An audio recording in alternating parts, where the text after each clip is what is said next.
Welcome back to Cut the Nets, ladies and gentlemen, boys and girls. Kevin and Brady are back with you. The NBA draft is a few weeks away. We were watching these guys all in college, so we know a lot. We know strengths, weaknesses, where good fits may be. Also, the NBA Finals is starting tonight, so we're gonna do this quick-ish and get out of here before that game tips off. But yeah, so the plan for today is just to go down the first round, see who's picking where, 1 through 30, and give our ideas for the top two or three targets that each team should have at that pick based on who we think is going to be available. And Brady's checking in here from the hometown in Needham, Mass. Brady, how's it going? Going well, happy to be here. Some long days, but basketball keeps us sane. So, Some long days for sure. Brady rocking the new Fear of God merch, absolutely not fresh bad off here. fresh off the doorstep. It's true. So the beginning of this exercise goes quick because it seems as if the top four is mostly a foregone conclusion. Um, the options for the Wizards, it starts with AJ DeBonsta, who's a BYU forward. He's kind of rose to the top of the big three to be the number one pick. And then you've got Darren Peterson and you've got Cam Boozer behind him, who we'll talk about. But Brady, if you don't mind, just get into a little bit of why AJ is one and the other guys are not one. I would say it's because you can't teach anything AJ's doing. Like he's just got a feel for scoring the basketball. He's got a feel for how he's gonna use his 6 foot, whatever they call him, frame, 6'9", maybe 8 or 9, yeah, 6'8", maybe. all of it. He just uses it right. And he's a freak. He's a little raw, but that's the part you can teach. He has just oozing talent that we haven't seen in a little bit, I think. I mean, obviously last year we said the same thing about Cooper Flag, but I think t Cooper Flag was a bit toolsier and less just pure talent. AJ here is really pretty different. Yeah, so I think fit aside, AJ makes the most sense to go here at one. I think fit aside two, Darren Peterson at two is probably where you want to go. And with the Jazz getting the second pick, it just makes so much sense for them because why are you taking Cam Boozer with the front court that they have? Yeah, they already have power forwards that can't rebound. And I mean, Boozer's a phenomenal rebounder in college, but there's question marks there because of his size and this and that. I guess there's not question marks with the analysts or the NBA guys that I say love he it. should be, oh yeah, they say he should be up at the top with the rest of them, sort of thing. But yeah, no, I mean, Peterson will be a beast. He'll be When you're starting Laurie Markkinen at your three, right. like Yeah. Ace Bailey, who's also 6'9", 6'10", is Yeah. playing some long two. Yeah. And you take the guard. Darren Peterson is he was a shell of what we hope his full self will be from his time at Kansas, but he's shown elite offensive creation. He's shown a good shot, and he's also shown a high potential for defensive activity, which when you have guys like Ace Bailey or Keontae George or Isaiah Collier around you, that could help. And the adding of Darren Peterson could actually bring a little fit together for the Jazz. So that should be their main target at number two. I agree. And that's what he'll go there. And then it leads to Memphis, who, no matter where they were, should be thinking best player available. And their top guy is going to be Cam Boozer here at three. They just like everyone. I mean, they need everyone rather, and everyone likes Cam Boozer, and we saw at Duke why everyone likes him. But the overthinker in me, and maybe us, or definitely us, thinks that there are more question marks to his game than I guess the professionals think. So I mean, the best player available is going to be him in my eyes as well, but just there's more question marks surrounding him than I think others have. So they'll go with him. The Grizzlies need so much damn help. You have the guys that are elite in college that you know it won't really translate to the NBA. Think of Luka Garza getting backup big minutes or like one of them little guards like from Houston or something. Um, Boozer's the one that people believe in mostly because of his on the court plus minus and efficiency stuff. Albeit his pace is a little slow. but he's got great professional feel. He was dominant in just about every asset of the game. He might not have the highest ceiling, but not taking him three is going to be fireable for the Yeah, Grizzlies. you don't draft for ceiling when your team doesn't have a ceiling either, you know? The Grizzlies don't have much of a tall ceiling either, so take the guy that's good. Number four is the Chicago Bulls. Um, Caleb Wilson is almost a lock here. He will join a set of long forwards that the Bulls have, like Noah Senge, who got hurt for all last year, and Matas Buzelis. There are some guards behind Caleb Wilson, but I don't think the Bulls get cute here either because they lucked out moving up in the lottery. And when you get a chance to pick this high in a draft like this, you just take the best talent that you can. I mean, he has such potential to be a freak, and the Bulls are no good, but they're not that far off. Where they're in that cool mid, I mean, cool, they won like 30 games, but they're in that middle gray area where they can take the raw talent and try to turn him into what they need him to be. Yeah. I like the Caleb Wilson Modest thing. They're kind of similar guys. Modest has a little more of the jumper, can both become switchable defenders enough, and play off Josh Giddey a little bit. It'll be an interesting mix. It'll be a lot of length, which is good for them. But we saw the healthy Caleb Wilson in the November, December, January for UNC being so active on both sides of the ball and stuffing stat sheets and using his athleticism, which is an awesome thing to look at when you see if a guy's gonna translate to the NBA is how much better of an athlete, faster runner, higher jumper do they look than the rest of those guys in college. Totally, I agree. It gets interesting at number five because there are a few teams in a row, at least three teams, that need guards, and there's a pocket of guards that are going to be going. The Clippers are the first ones at five, and it's the most interesting one because out of these three teams that go five, six, and seven, they have the best guard on the team already, and he's a undersized, get to the basket, ball handling point guard, Darius Garland.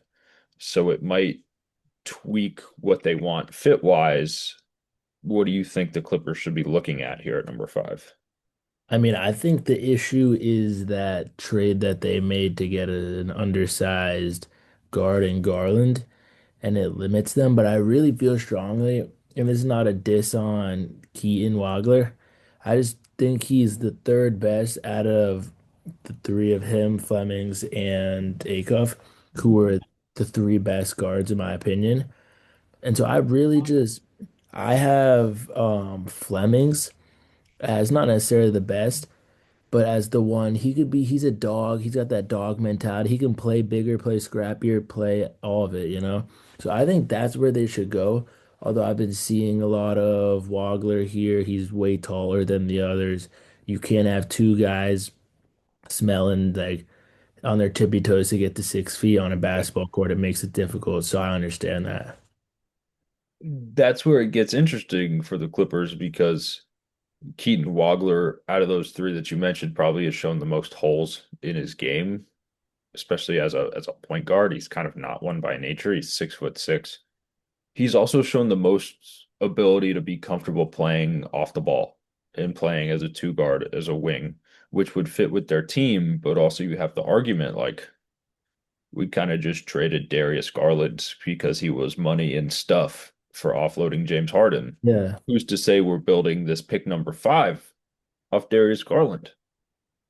So if they feel strongly about Kingston Flemings, like you said, or Darius Acuff, who was an absolute maestro passing and scoring this year, then Darius Garland doesn't have to be something that stops them from doing that.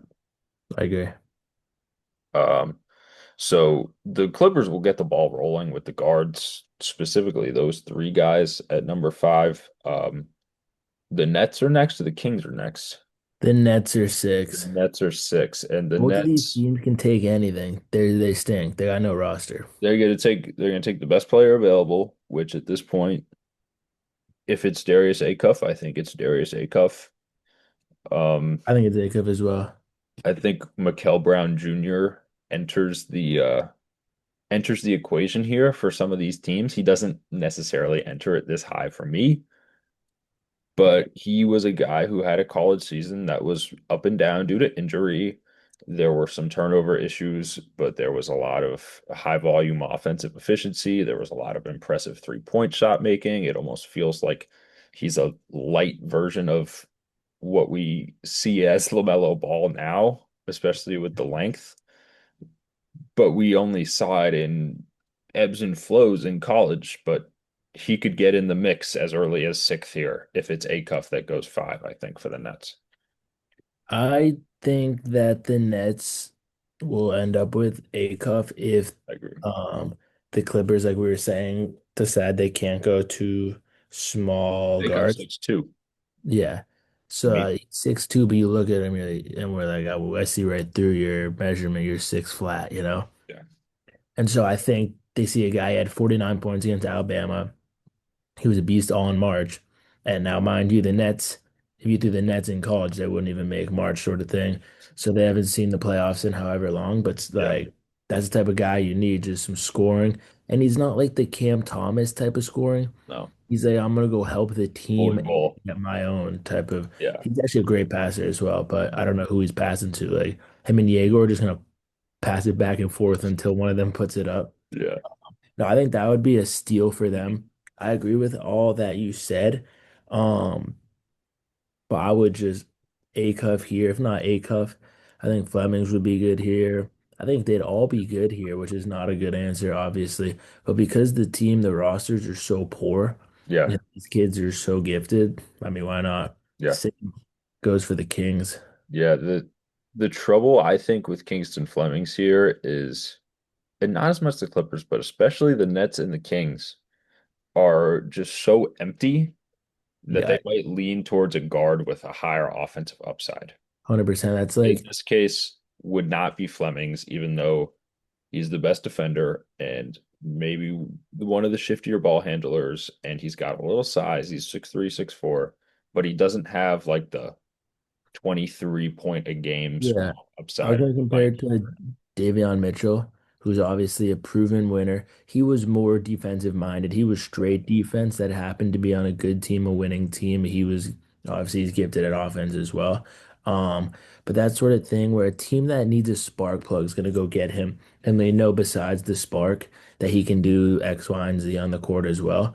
But these Nets, the Kings, they don't need like a spark plug. They need the ball to go in the basket. Like they yeah, need you need something before you have a spark plug. If the yeah. game starts 50-0 and he subs on, he sparks the game as so they only end by 40. Like that's not what they're looking for exactly. You watch Acuff in college, and you're like, oh, that's Jalen Brunson right there. You watch Right. Kel Brown, you're like, oh, that's LaMelo making that 30 Yeah. footer. You watch Kingston Flemings, and you just kind of don't have that same star power. I mean, Yeah, he did but a couple that tough could moves be where he looked like Shea, but for the most part, yeah, on the other side, that could be more valuable even. mhm, Like some teams don't need the guy that two-way thinks he's guy. gonna go score a zillion. Like I would say Fleming has a chance to be in the league the longest. No, I wouldn't. That's like an impossible thing to bet on. But the way he carries himself, Kelvin Sampson product, whatever it is, that he could sort of the way how Derek White is in that like 30 Yeah, million dollar range, like because he has yeah, 15 million for do that. offense, 15 for defense, 30 mil, you're a Yep. great player. So at 8, it's the Atlanta Hawks. The Hawks have a very interesting roster construction where they kind of have guys at every spot, but they can improve on anything. The three is probably their weakest spot, but there's no real good three to go. There are the guards that we talked about at this point. One of the four that we talked about will still be there.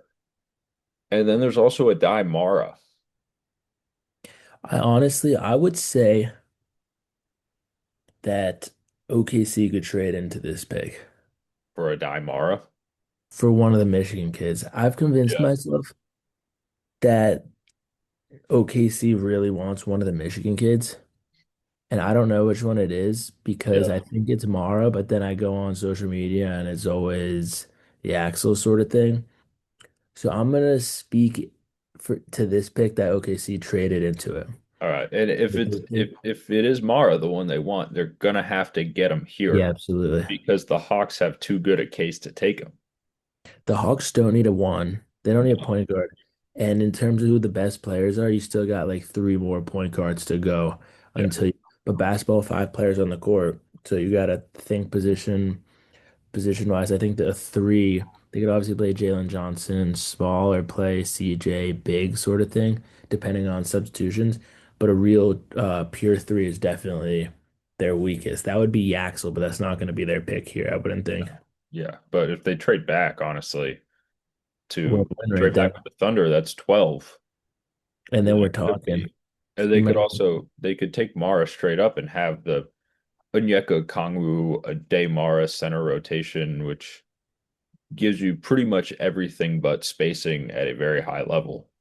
yeah, it doesn't give you much shooting either, but we're talking centers here. So, Yeah. Number nine. Number well, nine is the Dallas Mavericks, and you have a Mavericks theory I do. after I the think, after the firing of Jason Kidd. That's very interesting.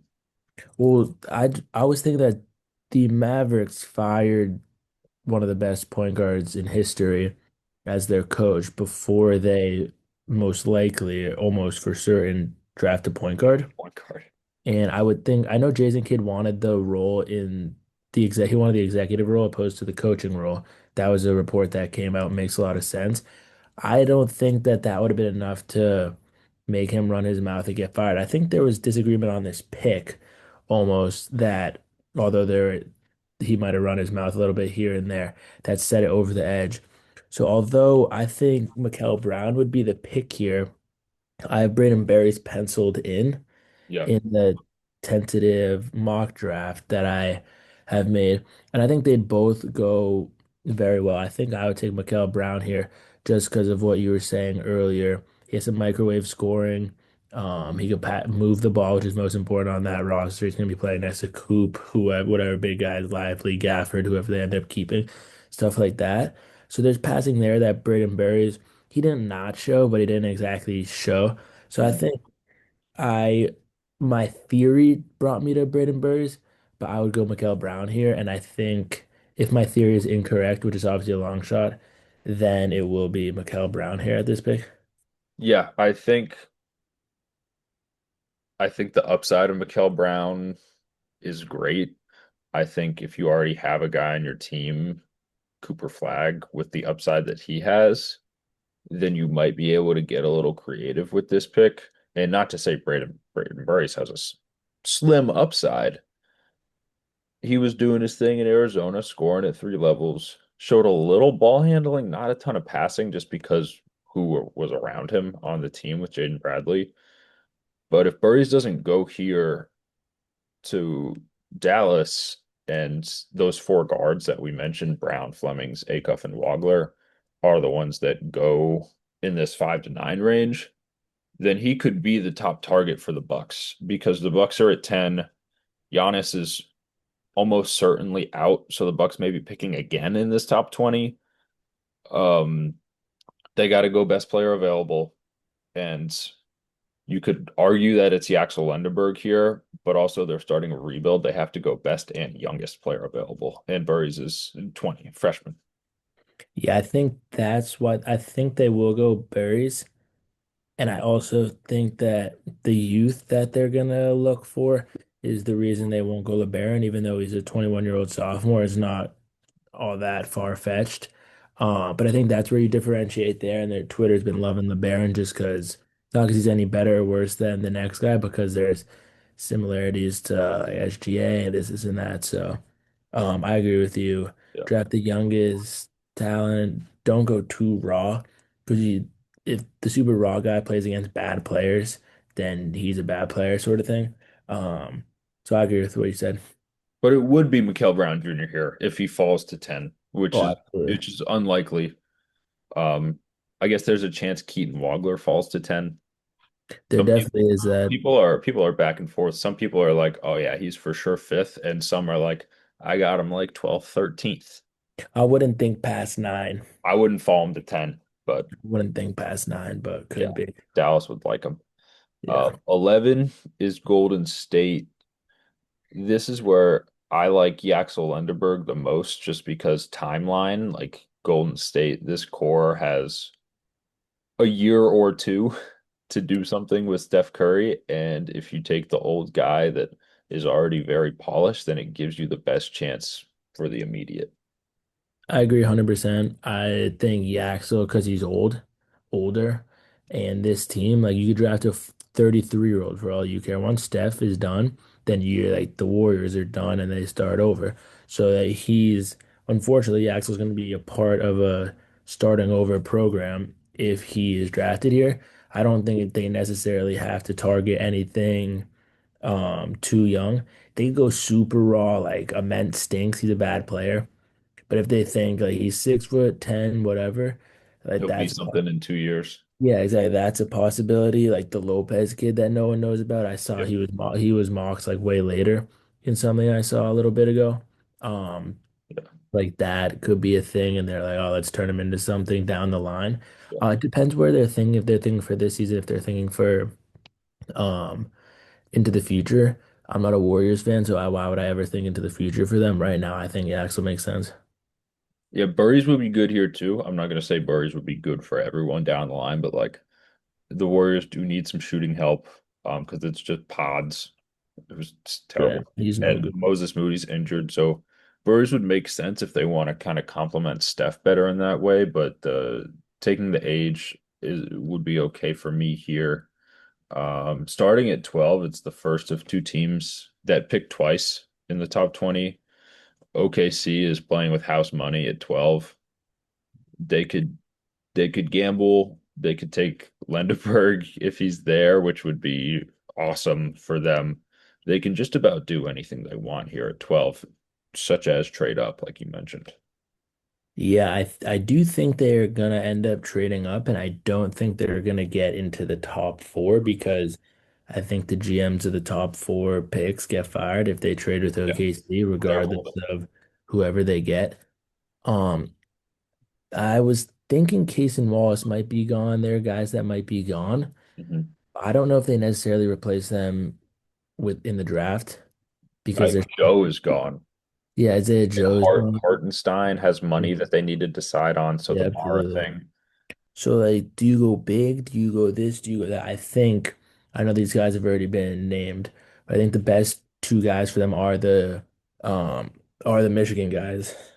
An unbiased opinion. They Mhm. get Sorber for next year should Hartenstein go, but you Yeah, can't entirely trust that. And then you could put Shet at the five, but then you want a big lanky four if you can get that sort of thing. And Yaxel's not lanky, but he's broad. He's a good yeah, size three that can bump a three playing the four. He can go play the fours. And then obviously Mara would have Shed at the four. So something like that would be good. Some size on them. They're not going to be scarce on size yeah. necessarily. They won't. Even if they lose Hartenstein, they're a loaded roster. But I think those two guys is what they should target. Yeah, I think if they stay put at 12, the chances are probably 50-50 that one of the Michigan guys is there. But the trade up, if they feel strongly, would definitely be a good move. And maybe they go as far to give up number 17 in that trade because I mean, what are they going to do? We'll get to 17. What are they going to do with 17? Yeah. Um, 13, the Miami Heat and LeBaron Philon have settled each other into just like a match made in obviousness, which means that LeBaron Philon won't be going to the Miami Heat at number 13, Obviously, if we think but he's it's there. the best player available. It's the guard help they need, especially the one help because they're kind of stuck in Mitchell and Yakoshonis at the one and Hero and Powell, who are both not ones. But Phylon is the best player available for the Heat at 13, and he fits a need. So for us watching from the sidelines, it's obvious. I think Hero's gone, and that's not saying that he's going to be a Milwaukee Buck Yeah. necessarily. I just think he's gone. Powell Um, has to get re-signed too. Yeah, I think that's why I think he's gone because Powell would be cool with like 20. How I don't actually know how much 26 he'll be maybe. cool with. Yeah, like 24 Maybe a man. little more. And So Hero's gonna be like, can I get my 41? They'll be like, you get 41 what? So he'll be gone. Then there's a guard on the void. Nets. Yeah, it's not necessarily like a huge void because you can fill in Davion, you got Yagachonis, all these guards, but there's still a void there. You want to replace him. You don't just lose a guy of that caliber and then be cool with it. So I think LeBaron goes there, assuming that they have their pick, which it looks likely, but less likely by the day as Giannis is unhappy in Milwaukee. This could be the Bucks, which would change a lot. I think if the Bucks pick a guard at 10 that they like and they get 13, we start introducing like, is the Nate Met reach here for a rebuilding team? Or Yeah. is the Kareem Lopez pick all the way up here at 13 because But I he's don't know anything like is Kareem foreign Lopez is like 17 years foreign old. athlete? He's probably 18 or 19, but Yeah, like he's that's got what. like the defensive switchability potential. He's hit a couple jumpers in his life. Like Yeah. he's one of those guys. Charlotte's at 14. They're also at 18. They're the other team that picked twice here in the top 20. It would be beneficial for them to use them. It would be beneficial for them to use one of them at least on a center and maybe the other one on a four. Yeah, There are to a see lot what of they're there are gonna a lot do. of options if you want to go through the couple guys that I know we're both thinking of here in the mid-teens that can be front court help. So I had Ament here, maybe. Yeah. I had Kareem Lopez here, maybe. Hmm. You could reach on a guy like Morez Johnson here, maybe. Because Hannes. yeah, we have Hannes Steinbach, who I have like going right after this sort of thing. Um, all those guys are so damn young, and they can defend and they can fill in, even if they're not going to start right away, which I Yeah. think some of them could, some of them can't. I'm low and higher on however many guys I just named. But I think that's where you look in that defensive power forward range. But then 18, like you gotta either trade for a real center Yeah. or you gotta go get a center as well. Or you could use 14 as a center. I mean, Hannes is a center. Yeah. He's I definitely, I love Hannes here.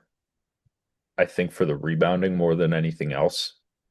Um, because if he is as good of a rebounder in the NBA as he was in Washington, then it's going to be extra shots and limiting possessions for the other team. And when you have shooters like they do, at least their top three guys, then having a rebounding five is a big help. Not now he shot a little bit, which is why I like him more than Merez. But the rebounding and the chance to be a good offensive rebounder could really help this team out more than like taking a flyer on Lopez or something like that would. yeah, I don't know if defense was their issue this much as it's been every single year in my life in the past. But obviously, Morez is a phenomenal Yeah, defender for he'd what be a that's huge worth. help there. And Kalkbrenner, we kind of saw was he has his own limitations that honestly Merez doesn't have just based on Yeah, athleticism. But Morez is. they go again at 18 too, so they could get easily they could get two of these guys that we just mentioned. Mhm. And 15 is the Bulls after having taken Cam or not Cam, Caleb Wilson at four.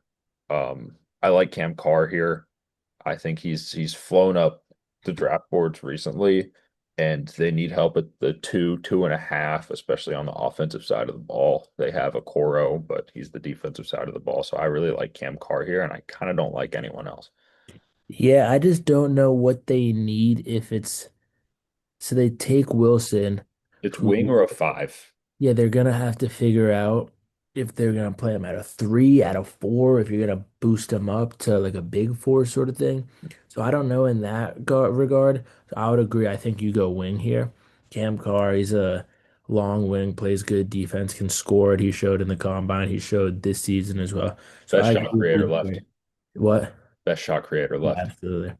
Oh, and then the other shot creators are guards, not necessarily freshmen. You have Christian Anderson, Yeah. Bennett Sturts, wherever.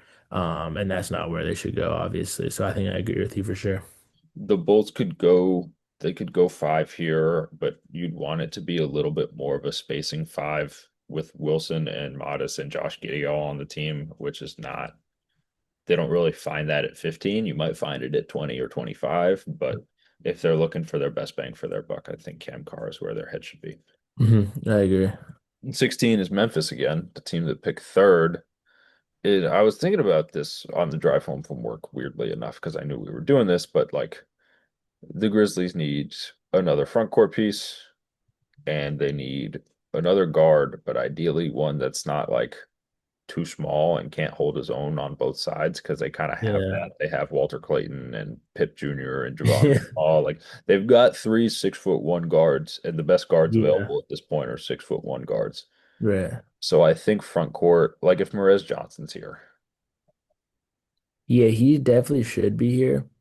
I think Hannes might be here as well. Because either Hannes or Ament or someone else that yeah, we've named is going to be here, sort of thing. Assuming it's not just Cameron Carr, which it totally could be, and that won't be the pick most likely. But I agree with you, one of those.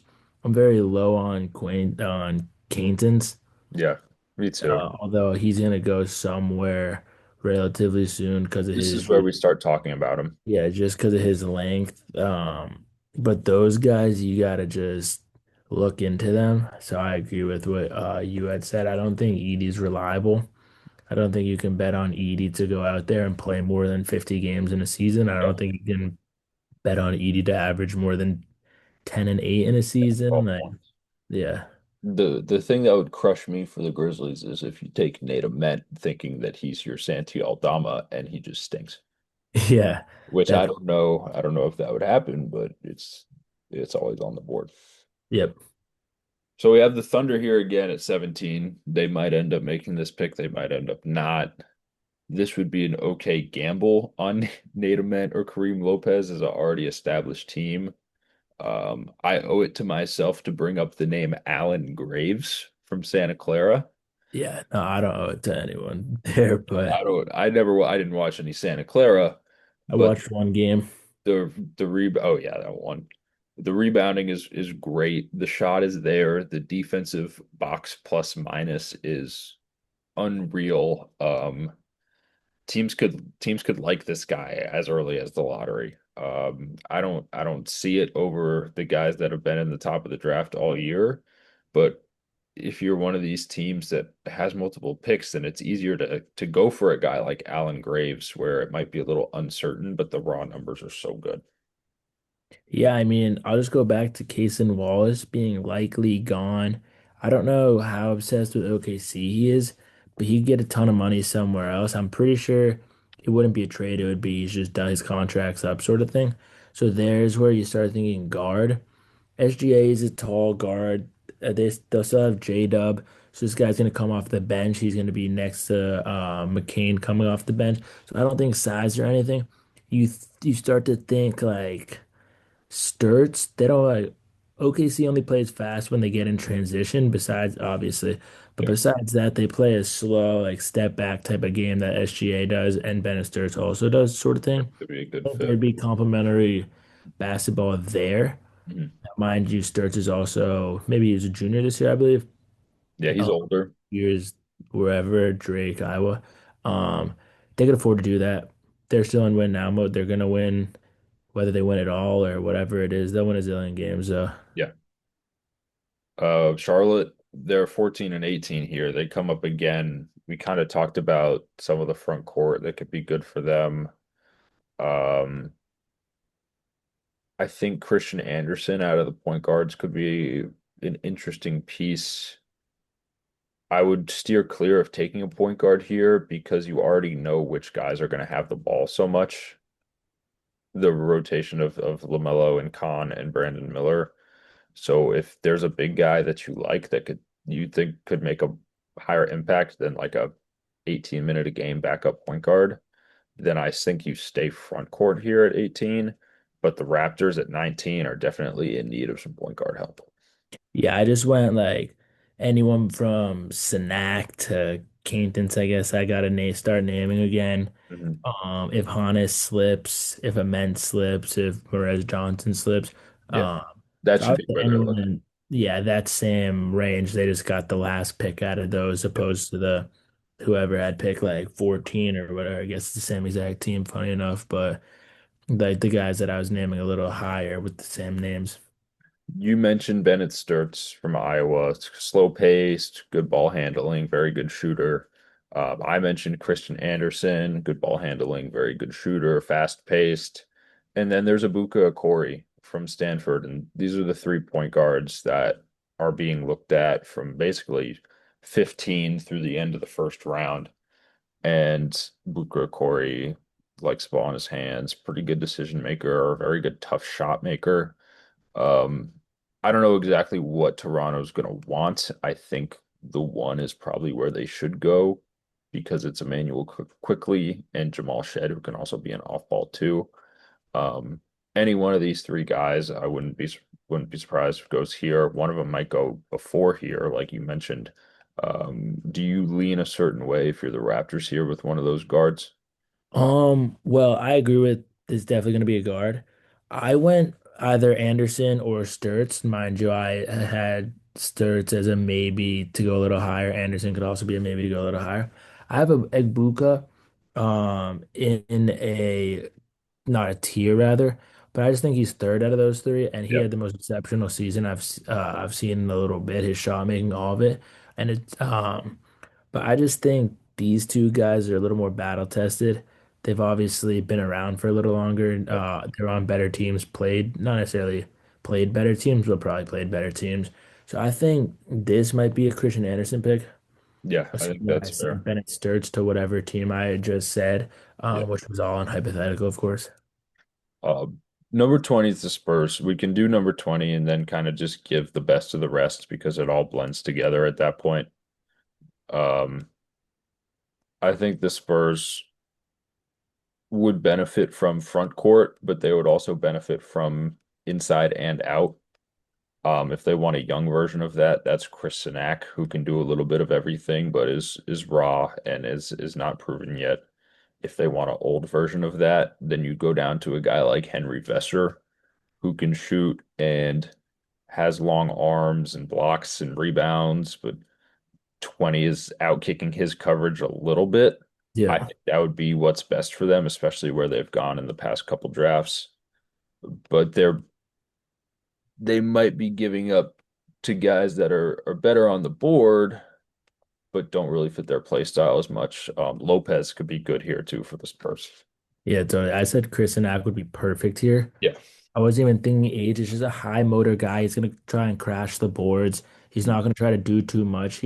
He honestly tried to do a little too much with that mid-range jumper, but that's a shot that should be his shot. He can So just step out. yeah, they'll fix that. His And then threes aren't too far away. no, so he's gonna just be high motor. He's gonna move whatever whenever Wemby yells at him, he's gonna yell at him because he sees something in him. He's gonna want him to go get a rebound, go score, this, and that. I think that's how Chris Anak is, even if it's not entirely there yet. Yeah, I like Sinak a lot. He showed his holes, but he also showed his potential in his 1 year at Houston. I think he'd be a good pickup for the Spurs. With the last group of 10, we're about to tip off here in San Antonio, so we'll kind of just clump it together. The names of guys that you should see go, kind of position by position. We talked about the 3-point guards. I think in terms of point guard play, you won't see another one in the 20s. I wish Tyler Tanner could be in the mix. Yeah, I haven't sent a Corey out in theory yet. So he'll be there in terms Yeah. of point guards, assuming he hasn't gone earlier. But On the wing, you have Isaiah Evans from Duke, who is one of, if not the best pure 3-point shooter in the draft. That is kind of it for him as he's got a little emptiness to his game. And you talk on these guys after I do them, there's three of them. Malik Thomas from Arkansas, who's got a little bit more shot creating than Evans, but his 3-point sniper ability isn't as good. And then Dalen Swain, who's basically a big point guard who's shown a little bit of ability to defend multiple positions and score on all three levels. I will just so Dalen Swain is literally good at everything on the basketball court, but there's nothing you see and it's like, wow, he's phenomenal at that. Like there's not gonna be the sidestep threes that you'll get from the other two kids, but Yeah. the other two are not getting a stop on one end and bringing it down, slowing it down to run the offense, passing it, getting it back, and then going to the basket, you know? So I think Swain's the best out of these, but some teams like or out of the three we've named, but some teams like the Pistons, um, teams like the Nuggets will They use need shooting. shooting or want shooting around them. So those are obviously plug-in guys that we just named, but those three wings, they're good players. They're fun as well. Yeah, they really are. Forward spots, you've got Koa Pete from Arizona who slipped basically from 10 to 20 something because his he's back to the basket. He's kind of catch it 13 feet out and he's able to bully guys. But how often do you see that in the NBA if your name's not Yeah, Joel or Nicola? right. I think, and this is rare that I fall into the trap of what other people say, because originally I thought he would be sure, like lottery guy.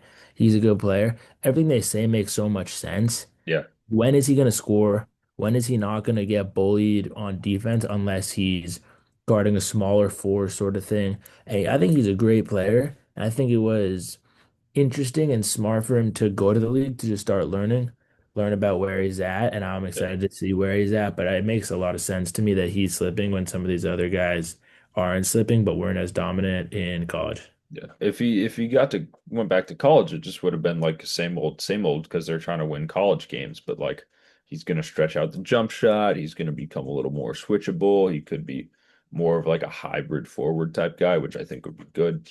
Joshua Jefferson is the other guy here in the forward department. 6'8", a little bit of a slower pace, can shoot the three, really good rebounder.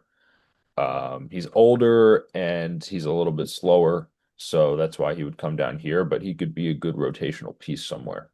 He's the same thing as Swain, different position, different player, but same good at everything on the basketball court. You Yeah. don't look at him and you're like, wow, he's about to poster him necessarily, or he's packing that on defense. Solid. It's just like, wow, he can go get this stop, or he can go beat a guy and dunk on him. He can go. Like, he's a very good player. I mean, he would fill up the stat sheet, and that's what teams are gonna like. Yeah, at the five, we mentioned Vesser, who is much more likely suited in the 20s, but he's got a good shooting ability, inside defense, rebounding mix. Terrace Reed from UConn, who had a fantastic tournament, is raising his stock a little bit on his own accord and a little bit because so many people left. He's a good screen setter, good roller. And Zuby Ejiofor, who's a post scorer through and through, big feet, big bodied, rebounding beast. If you're looking for center help and Vester's off the board, maybe you're not the team for Sanak. Those two guys are probably where you look here in the 20s and the 30s. Yeah, I agree. I think there's specific guys that specific teams will look for. Like, I don't think the Celtics would look for a Vesser who can stretch it like Porzingis did. I think they're No, past that sort of thing. And then I don't think the Lakers would look for a Terrace Terrence Reed. Reed, yeah, that's going to plop himself right in the center. And obviously, Aiton has proven that doesn't work. It might be an Aiton issue as well, obviously. Yeah. Um, but I I think think it's a LeBron's playing with got, Luca thing.